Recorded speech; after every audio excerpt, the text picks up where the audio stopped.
Welcome to the Copeland Coaching Podcast, where it's all about turning your job search into a slam dunk. Your host is Angela Copeland.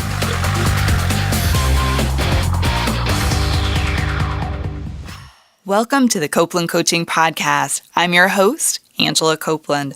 On the phone with me today, I have Cy Wakeman in Omaha, Nebraska. Cy is the president of her company, Reality-Based Leadership. She is an international keynote speaker, drama researcher, and New York Times best-selling author who spent more than 25 years cultivating a revolutionary approach to leadership. Cy, thank you for joining me today. My pleasure, Angela. Well, I'm so excited to chat with you. I mentioned I got a chance to see you speak a few months ago in Austin at South by Southwest. It was excellent.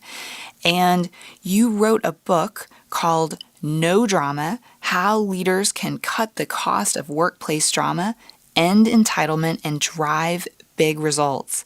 And I just love it that you focus on drama. I'm curious, how common is drama in sort of the everyday workplace? I was surprised to find out it's extraordinarily common. In fact, I found out that the average person spends 2.5 hours per day in drama. And that's 816 hours per year, which is shocking to me that 816 hours per year were in drama, which is really just emotional waste in the workplace, when we could be producing results and being really happy instead. I love that. I love that you mentioned it's emotional waste. And I remember actually you quantified it in the same way when I saw you speak in Austin. And it's just incredible to think over 2 hours a day we're spending in drama. Like that's incredible. I'm curious, where does the drama typically kind of begin within the workplace? And that's the thing I hope listeners really pick up on. It's my favorite question when people ask me, where does it start? It starts with the individual, not the company.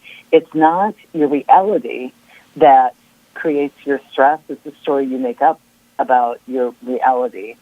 And that's really powerful because the drama starts in the mind of the seer whenever they start judging. So if you're judging and not helping, you're going to see drama. And a lot of people can't get that at first. They really think drama starts with their bosses. In fact, Gallup says, people leave their bosses, not their jobs. And what I know to be true is people leave their jobs and then blame their bosses. And how do I know this? Is we study people when they go on to their next job and leave it. Oh, dang, it was their boss. And then they go on to their next job and leave it. Once again, their boss was to blame. And as a therapist, which was my role when I first started my career, is when you suddenly have 4 or 5 times in your life that the reason you're suffering is because of your circumstances or somebody else, it's time to look at your own view of the world, your own behavior. So, in fact, I do this thing when I teach college classes. I teach once in a while. And before the students come in, I'll put on the lens of the projector a little kind of jagged piece of tape, like really small tape. Mm-hmm. And I'll put it directly on the lens.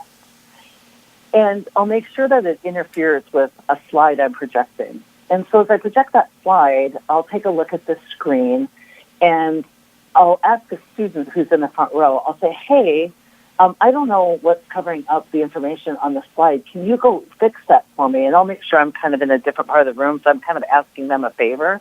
Okay. And inevitably, they go to the screen and try and see what's on the screen, when the issue is with the lens. And this is the really counterintuitive thing when people ask me where the drama starts that they don't get, is that the drama doesn't start on the screen, the receptacle of what's being projected. It starts in the lens of the projector, the human being that's seeing the world. Because 2 people can see a situation, and one is in high self and high accountability, and they see it drama-free, where somebody is in victim mindset and low accountability, and they see it drama-full. And so the difference between drama-free and drama-full many times is the lens of the projector. So it's interesting. Yeah. It starts in the eye of the beholder. That is interesting. It's a really interesting way to look at it. Well, I wanted to ask, are there certain industries where you see more drama? But maybe the right question is, are there certain types of people, or, I mean, where do you observe the most drama? Like, if you kind of were to break it down. We get asked a lot, is it industry full of women, or is it, healthcare because they're so high stressed? And we looked at if there's industry differences in my research when we quantified drama, and we found out that there aren't industry differences. However, everyone believes their own industry is the highest amount of drama. And we found no difference in the research. We didn't find any difference between men or women. They handle drama differently, so not to stereotype, because, we all with our gender live on a spectrum, and it has so much to do with how we're raised and our experiences and our brains. But if you want to categorize, women, when they get in drama, seek connection. So they tend to externalize and talk about the drama to try and regain connection. Men experience drama, probably the same amount, but they disconnect. They just kind of write somebody off. So, Angela, if you and I had something going on, I would be talking to my friends about how I could get closer to you and how I could fix it, and really adding drama to everybody's life instead of just coming to you. Men tend not to do that. They just decide that they're not working with Angela any longer, that you're kind of not on the short list anymore. They kind of write you off. So the behavior is different. But the question I get asked most is there a generational difference? Oh. Because when I first started researching drama in the late 90s, it was 2 hours per day. And one of the things that's been shocking to us in 2016, it was 2.5 hours per day. That's a huge, in an 8-hour workday, a half an hour is a huge chunk to now take away from results and productivity and happiness and engagement and put it into drama. That's a big shift. So when I talk about this increase, a lot of people think, oh my gosh, well, it must be those darn millennials or, the next generation. And so we checked that, and, it's not an age situation. It seems to be a human condition. We all have this human condition of ego, and when you're looking through the lens of ego, it corrupts your data, it corrupts your view of the world, and so it's just like that piece of tape on the projector. It's not about age, but we think it's increasing because there's so much bad career and leadership advice out there that people are not seeing their role in the drama, and so they keep searching for a drama-free place to join rather than realizing that the drama is within them, not necessarily external to them. Yeah, that makes sense. Well, so you mentioned a couple times the amount of time that we spend in the drama, like the time during the day, 2.5 hours. When you talk about spending time in drama, is it having those conversations about the drama? Like, how is that time spent? We really broke it down. We looked at the sources of drama, and first of all, in general, the time is spent in either unproductive thinking, so that inner raging in your mind, or disruptive behaviors like gossiping, tattling, those types of things. So it can be just walking around going, this is sick and wrong. This is no way to run a company. I should have been consulted. I absolutely know better than the rest of these folks what it should be doing. In specifics, there's really 5 main sources of drama, and one is ego behavior. 32% of all drama comes from the ego, from when the ego is playing you at work or at home, but we just studied work. And so that can be anytime you're judging, not helping, so you're judging, gossiping, tattling, scorekeeping, venting, judging, right? It could be as simple as I'm sitting in a meeting and I want to get to some really amazing content, and they're still arguing about what picture to put on the front cover of the page of our report. And instead of being helpful, I sit back and judge. I'm like, these people are ridiculous. They can't make grab a paper bag. We're spending all this time and money deciding on a graphic. This is the problem with the workplace today. Well, I feel so righteous and justified because I've identified what's wrong, but I haven't added any impact to what could be helpful. And if I want to stop judging the helpful, I Google evidence on compelling graphics to put on the front page of a document on this topic and why it's compelling. And I give people good choices based on the evidence, and I see if I can't facilitate a different conversation. One is stepping up and out of the drama, and the other one is stepping down and thinking that we aren't the drama. And so we're always co-creating. So ego is one, lack of accountability is another, where we step down rather than step up. Resisting change is a big source. Engagement, believing that the workplace's job is to engage me and not realizing engagement's a choice, is another. And one of the things that I'm a little amazed by is buy-in, or withholding buy-in is a key source of drama. It's the belief that the organization's job is to buy me in, and people forget that buy-in is a verb, that I need to buy in, and that I need to choose buy-in knowing full well the circumstances will be messy. But a lot of us will only buy in if our work guarantees us that you'll give me great communication and you'll give me enough resources to do my job, and you'll make sure we don't have too much change, and you'll make sure we have clear priorities, and you'll make sure that we don't pivot or priorities don't change, or that we don't have, you'll make sure everybody's doing their fair share, and then I'll buy in. But the value we add isn't in perfect circumstances, it's really in imperfect circumstances. If the circumstances were perfect, we'd just automate everything and Amazon.com it. And so it's interesting to me that big source of buy-in is what some people have come to become very confused about when they believe that buy-in is not their own verb. That's interesting. It makes me I often think of the workplace or the manager as almost like the customer. And, we're going into work every single day to try to help that customer find a resolution to whatever their issues are. But sometimes I do talk to job seekers who they feel almost like they're the customer when they go to work. Like you were saying, I'm assuming that my work is going to sort of take care of me, make sure there's not too much change, provide me all the things that I need, almost like a parent versus, being in a role where you're there to go and serve each day, which is a little bit, I think, maybe of a different perspective. It is. I love that insight that you're bringing to the table, because I could open up a business where my employees were my customers, but they would need to pay me to come into work, and I'm glad to provide all that they need. But then the payment transaction would go the other way, right? The employees would need to pay the boss instead of the boss paying the employees. Now, I'm not some dictator. We work in a very open space with really open source thought processes and transparency and dialogue. And we have in fact, I think we only have hierarchy because we had to file bylaws. That's the only reason we even have titles. So I'm not saying you do what the boss says, but I love your insights on so many times we get confused about the value we add, and we don't add any value in perfect circumstances. The only reason we're at work as human beings, the only value human beings add is in imperfect circumstances. Right. And where I see this a lot is when people give their opinions and their observations about things rather than their expertise. So when I'm working with leaders, I teach leaders that you don't manage people, you manage energy.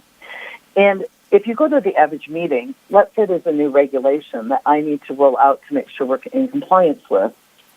I roll that out, and a whole bunch of the energy of the meeting will go to why it's dumb and why we shouldn't have to and why it won't fix anything and some exception, some one-off that it won't handle. And people are focused on why they shouldn't have to and why it won't work.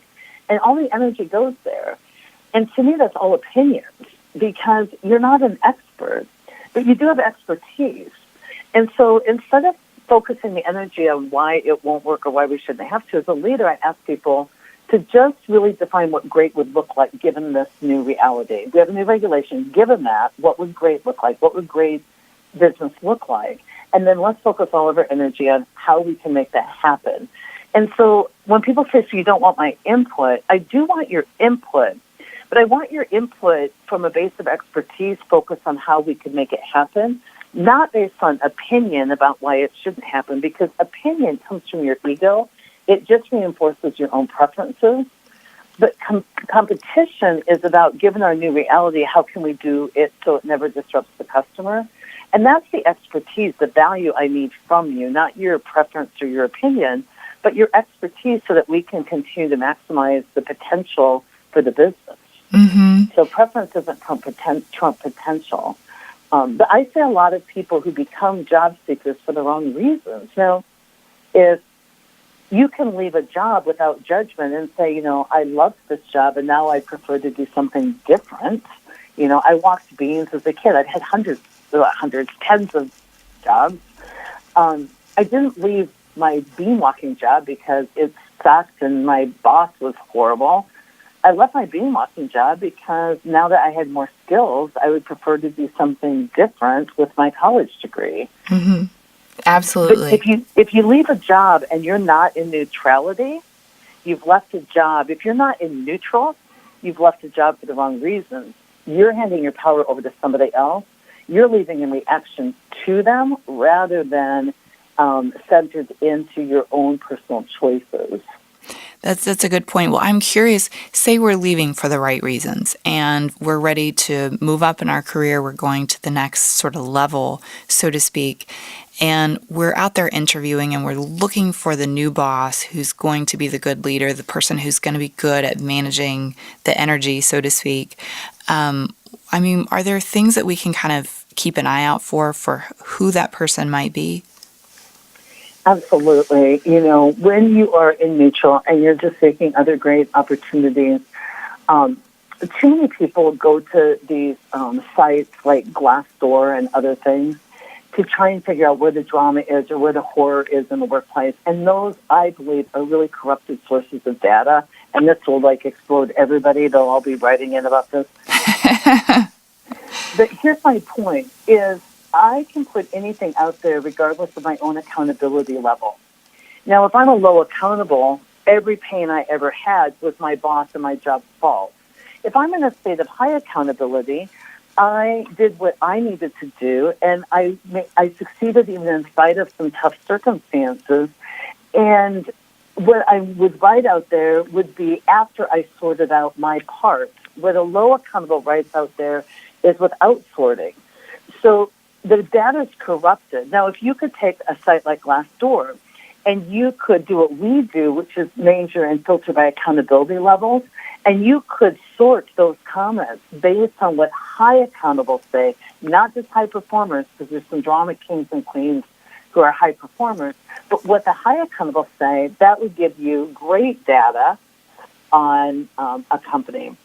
So the best way to find out about the company is do a different type of research and really look at who's successful in that company, who's got a good side hustle, who is out there blogging on behalf of the company, or who's, if you're joining sales, who really are the successful sales folks, and ask to talk in your interview process. Say, part of the interview process, when they ask you, do you have any questions? I have some questions, but I would like to talk to your most highly accountable people in this area and get from them what their biggest surprises were and where they found they had to grow to be successful. And you'll notice the questions aren't about the organization. They're about what the individual had to do to get skilled up and change their approaches to be successful. And then you can see how much changing you would have to do if you're not quite measuring up to what they are and doing. You'll know that you won't be successful there, that it's not a drama-filled company, but it's a company that maybe won't give you as much cushioning or care as you might prefer in order to do your job. So for me, I consider myself extremely high accountable. I don't need to know anything about the company before I go work there because I'm not dependent on the company for my success or my happiness. And that's freedom, right? But if people still want to give organizations some of the power over their own success and happiness, then they should not interview the HR person, but they should interview people already successful in the roles that they want to have. That's one way to gauge the drama. And then a lot of times I'll take an interview question that they've asked me and I'll ask it back to them. So if they say, think of a time where you had a project that didn't go well, how did you respond, and how was your team able to overcome that? I'll take that exact same question when they say, do you have questions for me? I'll say, yeah, I do. Here at this company, when a project for you hasn't gone well, tell me about what happened then and what you did and what other people did. So I take a lot of things they ask me and ask them back to see if it makes a difference, if there's a fit for me. When you're interviewing, I wouldn't interview for a drama-free company because so much of your drama is your own lens, but I'd interview for a company where high accountables are employed. So I know I'm talking about, let me back up on this idea. A lot of employers think there's a shortage of talent. And what I tell them is the shortage isn't employees. The shortage is great places for high accountables to work. So when I'm out looking for a job, I'm not looking for a place that doesn't have challenges and potentially even drama. But I am looking for a place where they employ other high accountables, because high accountables by definition have little drama. Now, I don't need the whole company to be drama-free. I just need the tribe I join to be high accountable. And so I'll interview the hiring manager a lot about how do you foster accountability and what do you do when somebody has not delivered? How do you handle when there is conflict on the team? And what I want to hear from that leader is I hold that person accountable. I insist that that person go directly to their teammate. I want to hear that the team I'm joining is high accountable. So I would interview and look for accountability levels, not drama levels. That makes a lot of sense. And you make a good point. I love websites like Glassdoor. I love Glassdoor. But the thing about the company reviews in particular that I have kind of observed is it's an average. It's a lot of people who, are putting their opinion, and you're kind of getting this aggregated number. But I have found, some of my best jobs have been in companies where there was maybe a lot of dysfunction, but I really enjoyed my job, or I really enjoyed the person that I worked for. And so it was less about sort of the average opinion, and it was more about like the experience that I had with my direct team. That's like the specific experience.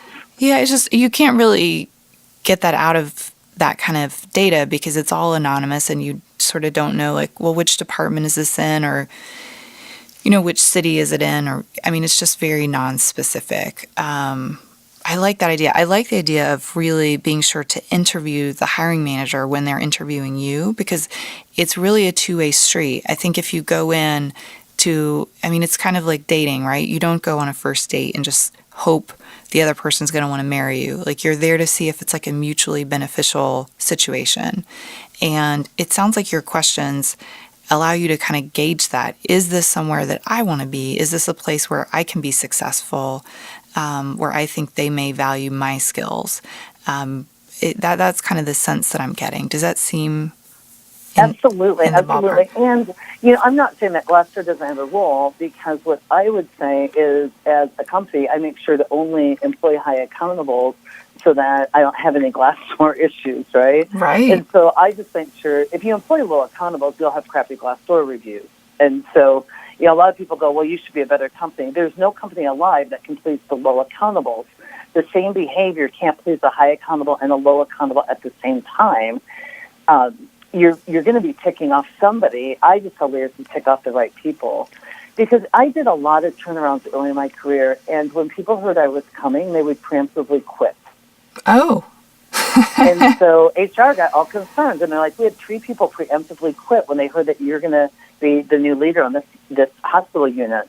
And I'm like, okay, well, was it regrettable? And they're like, well, not at all. They've been issues for a long time. I'm like, well, then you're welcome.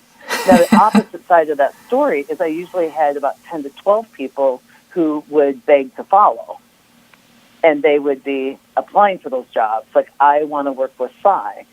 So how can I, as a leader, have people who want to follow me and people that want to leave me if it's about me as a leader, right? It's not about my treatment of them. It's about my expectations of them. And some people didn't want to deliver that at work. And if you're interviewing and you're looking for a place that high accountable, I like joining places with drama because I know that I can use techniques that I write about and diffuse drama in minutes. There's no way people can get in drama around me.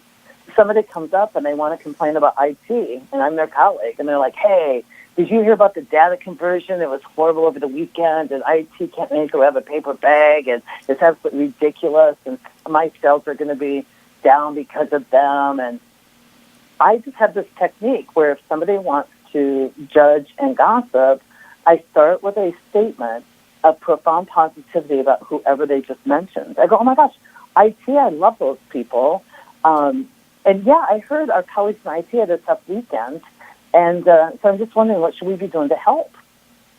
That's a great suggestion. Doing to help? And I'm like, well, I don't know. You brought it to me. I figured you wanted my help. So what can we do? What would be most helpful right now for IT? I'm just wondering, or can we look at the fact that we didn't do our business requirement meetings, so we set them up? Maybe it'd be more helpful if we did a better job with business requirement meetings. Let's get a pen out. Let's make a paper of all the ways to help IT. Now, the average person who just wants to be in low accountability, they're like, well, I'm not getting involved in that hot mess. And then I'm like, okay, well, what are you doing for the 4th of July? How's your family? Like, I don't have to fear drama because there's only 3 sources of drama. You hired it, you allow it, or you are it.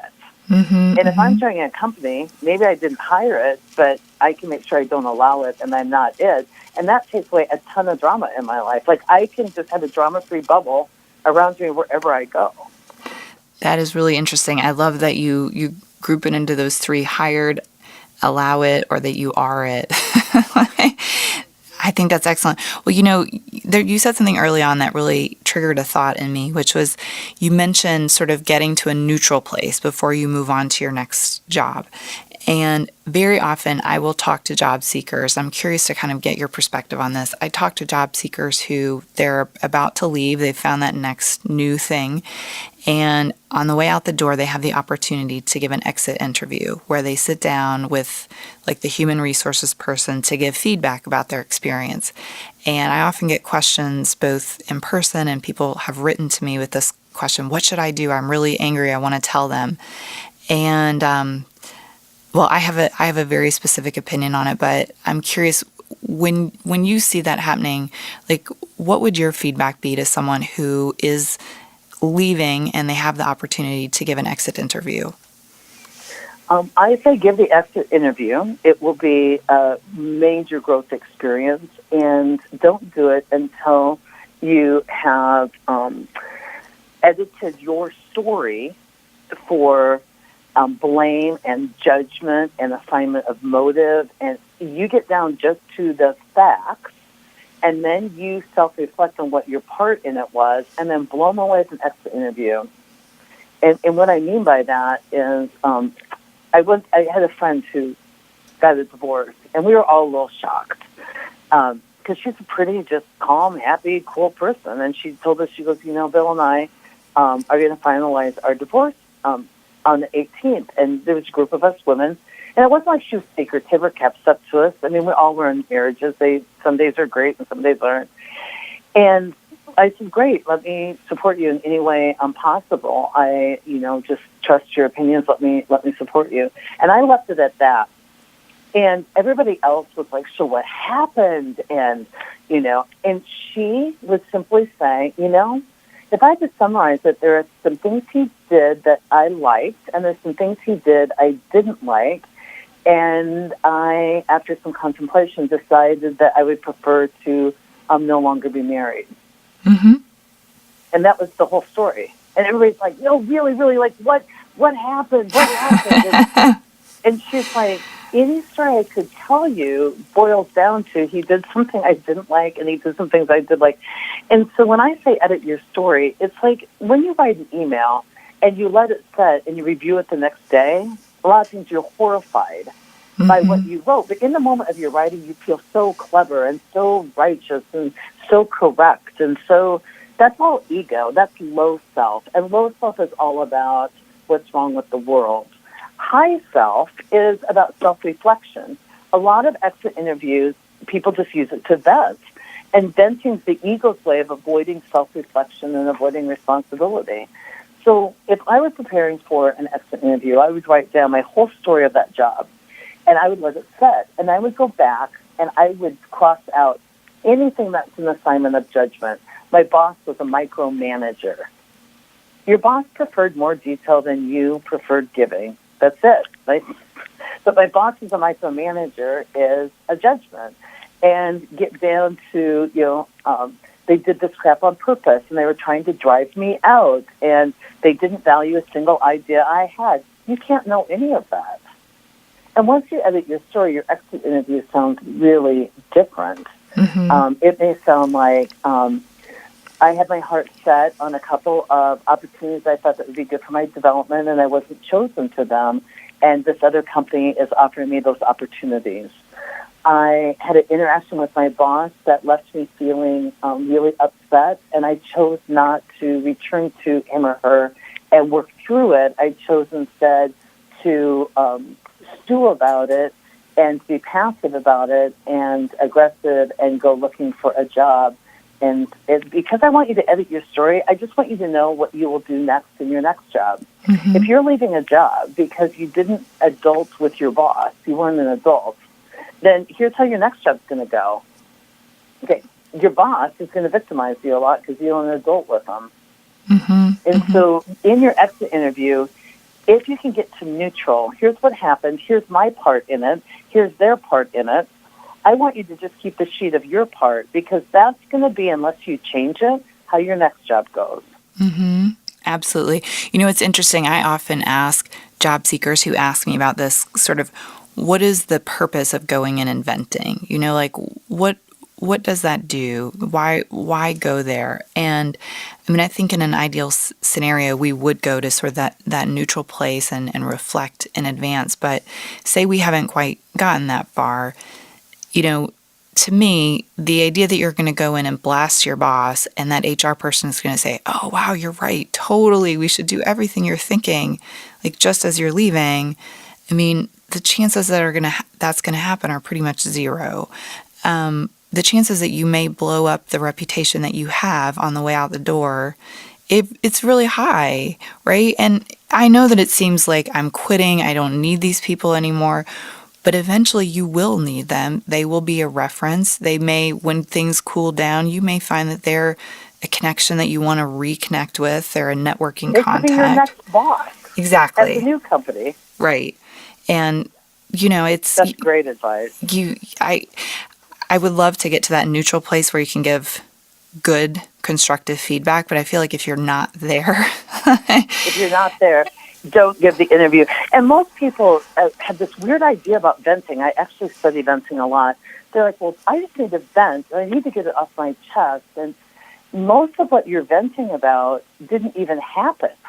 It's the story you made up. Right. So what happens, my boss called me and checked the status of my project. My ego's like, he's a micromanager. I was micromanaged to death. Well, I'm venting about being micromanaged to death. One, I didn't die, and two, he didn't micromanage. He just called me and asked to status my project. So most of what I'm venting about didn't happen. That's why if you can get evolved, I like to edit the story.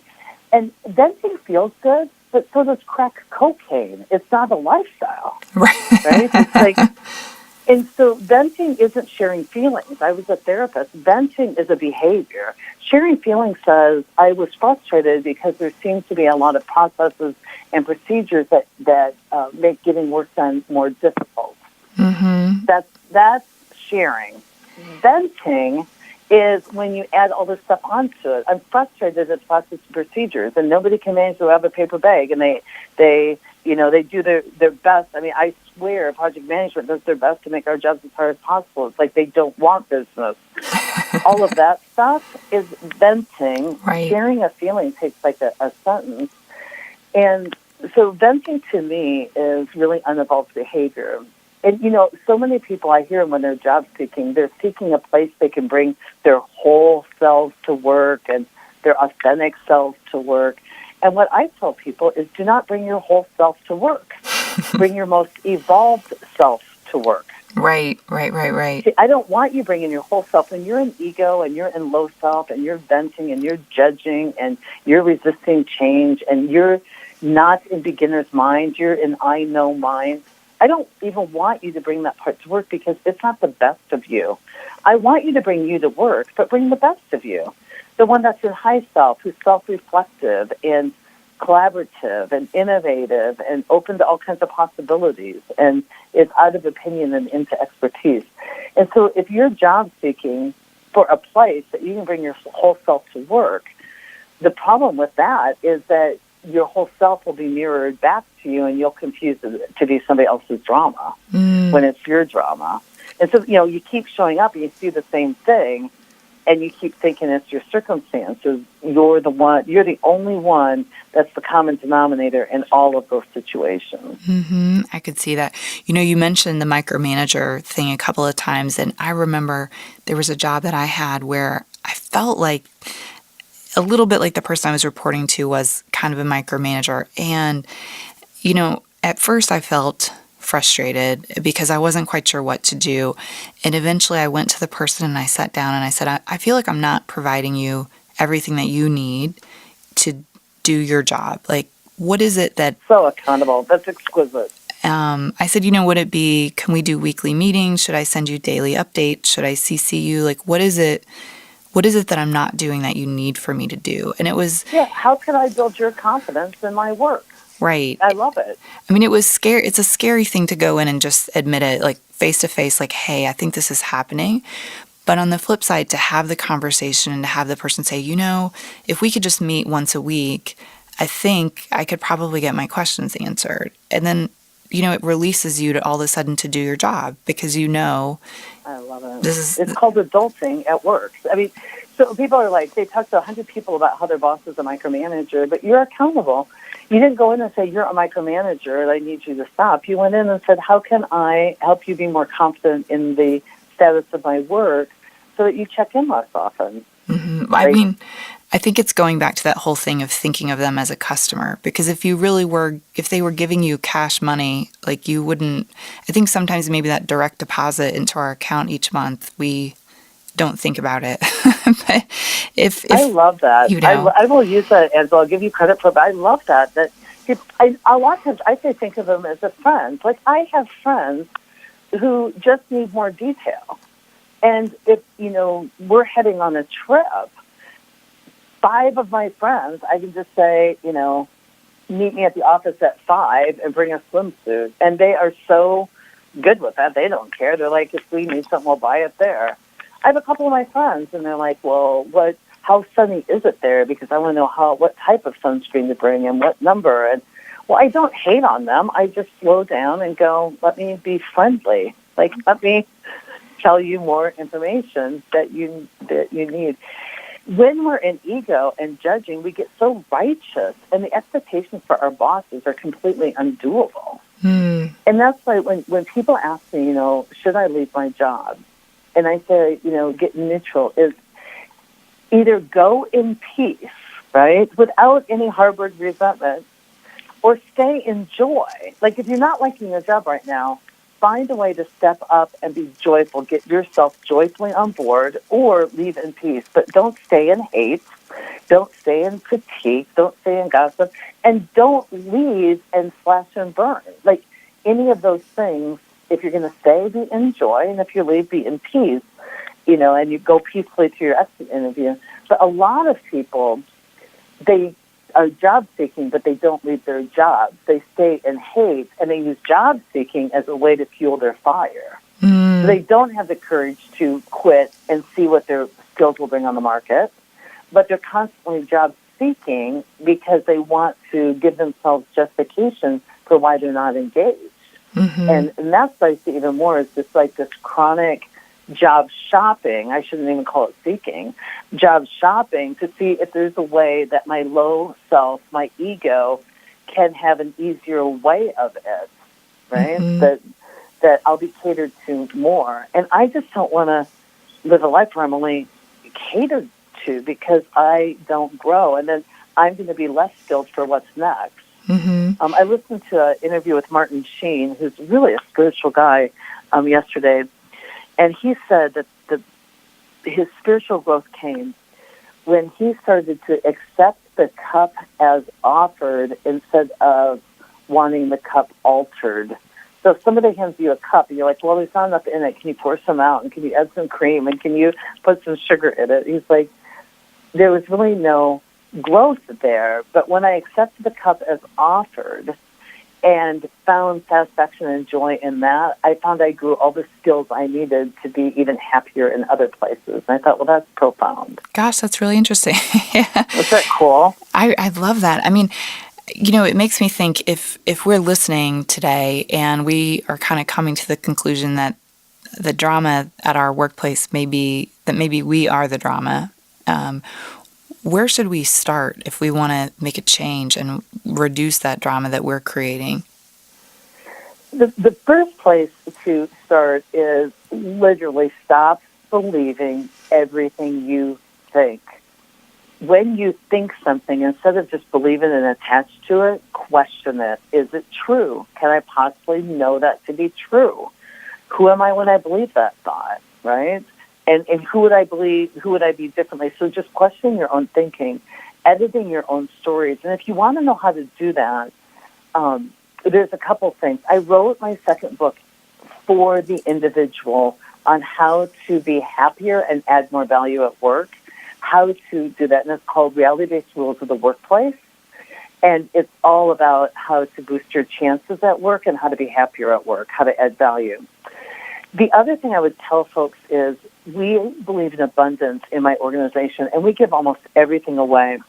We have a YouTube channel, /Cy Wakeman, CYWAKEMAN, and you can binge watch 2 to 3 minute, 4 or 5 minute videos that just are really well done. They're vlogs. They're not really talking head videos that will just give you insight into key things.